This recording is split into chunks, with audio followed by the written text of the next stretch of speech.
नाशिक आणि त्र्यंबकेश्वर कुंभमेळा नियोजनासाठी प्रशासकीय पातळीवर हालचालींना वेग घातला आहे।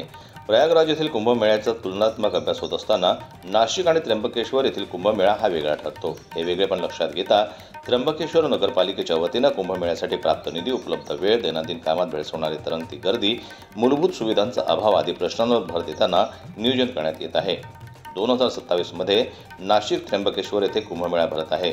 त्र्यंबकेश्वर शहर अवघ्या 13.85 चौरस किलोमीटर वसले असून शहराची लोकसंख्या 15 लाखापेक्षा अधिक आहे। या व्यतिरिक्त वेगवेगळ्या धार्मिक विधींसाठी देशातून तसेच परदेशातून येणाऱ्या भाविकांची दैनंदिन संख्या 30,000पेक्षा अधिक आहे। शहराची आर्थिक वाहिनी मुख्यतः धार्मिक पर्यटनावर अवलंबून आहे। शहरात 12 वर्षांनी येणाऱ्या सिंहस्थ कुंभमेळा व्यतिरिक्त संत निवृत्तीनाथ महाराज पौषवारी, महाशिवरात्र उत्सव, गोदावरी जन्मोत्सव यांना विशेष महत्त्व आहे। प्रशासकीय पातळीवर या सण उत्सवांसह दैनंदिन तरंगती गर्दी लक्षात घेता कुंभमेळ्याचं नियोजन करण्याचं आवाहन आहे।